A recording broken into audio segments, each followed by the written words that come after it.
Welcome to Hypnosis Health Info. I'm Roger Moore.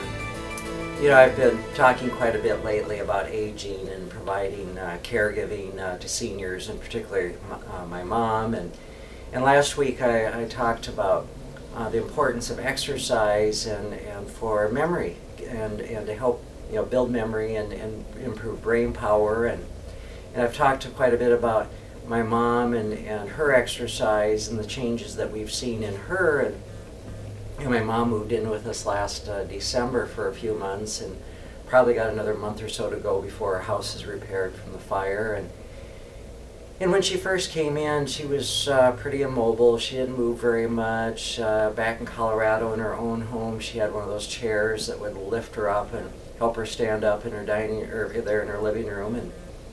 And we were actually talking about renting one for her while she stayed at our house.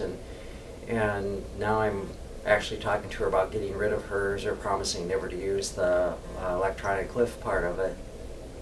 And we have a caregiver that comes 4 days a week to our house for Mom, and this caregiver mostly focuses on physical therapy and exercise. And what we've seen over the past 3 months is how Mom's strength has increased.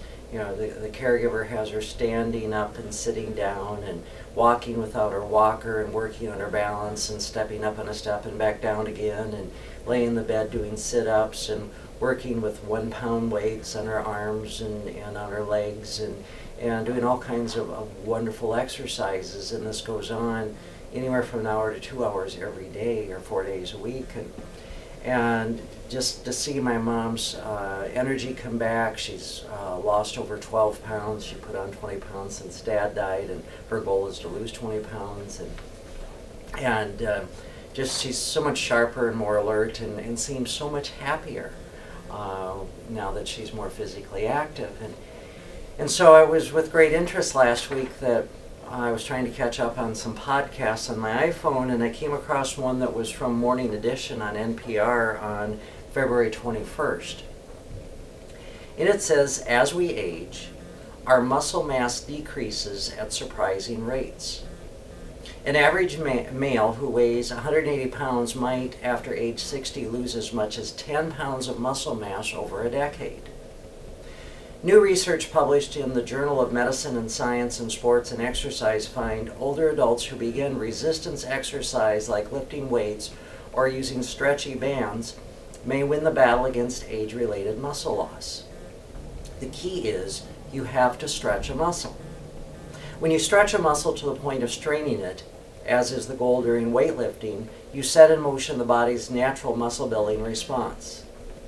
The muscle has to adapt to the damage and build itself up to be prepared for the next weightlifting assault.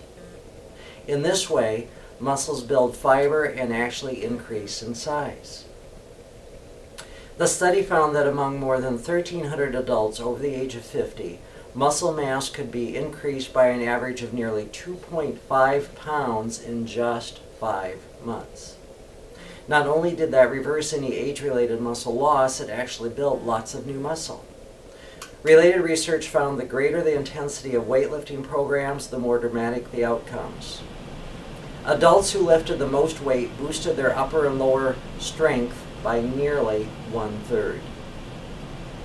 Muscle strength and balance help prevent falls, one of the most common reasons seniors end up in the hospital, which is one of the reasons why we've been so adamant about with Mom and encouraging her to exercise is to work on her balance and her ability, her stability, her ability to walk and to maintain balance. For sedentary adults who resolve to take up weightlifting, start slowly. You could actually begin by simply getting in and out of a chair. The ability to stand up out of a chair is much compromised after the age of 65 if people don't take part in resistance training. So using one's own body mass as a dead weight is a reasonable way to start. So folks, if you're starting out, if you haven't been exercising, maybe it's simply just standing up and sitting down several times a day, or doing several repetitions of that in one time. And one of the exercises that I did this morning is a zombie exercise where, I was sitting on the exercise ball And with my hands out in front of me like this, I was standing up and sitting down. And I do 4 sets of 12 of those. And with all the leg work that I do, the bike riding I do, the weightlifting I do, I'm always amazed at the burn that I end up feeling in my legs from doing that. I do it very slowly. I sit down and stand back up on this ball that sits pretty low to the floor, and with my hands out in front of me like that, my arms out there, and it really creates a burn in my legs. So, you know, if you're an older adult and you haven't been exercising, my encouragement to you is to get out and get moving at whatever level you're at. And, you know, talk to your doctor, consult your physician as to what exercise you can do. And I would encourage you to talk to an exercise physiologist or a physical therapist and get some very specific exercises designed for you that you can do safely, perhaps in your own home, or go join a gym and participate in classes there. And you know, if you just don't think that you can get yourself motivated to exercise, well then I would encourage you to take a look at self-hypnosis. And again, no matter what age you are, you can learn self-hypnosis. My 88-year-old mom has now incorporated self-hypnosis, doing the 1-minute light switch technique, giving herself suggestions into her daily life. And she does that several times a day, every day, and giving herself suggestions about being motivated to move, and that she feels confident in her stability and her ability to walk. She feels safe, and she's been building that ego strength, that mental courage, that yes, she can do this and she can do it safely. And you know, every once in a while I'm surprised to see her walking up and down the halls in our house, and she's out exercising. So whatever level you can do, get out and move your body and put self-hypnosis to work to you. It's never too late to exercise, and it's never too late to use self-hypnosis. I'm Roger Moore, and this is Hypnosis Health Info.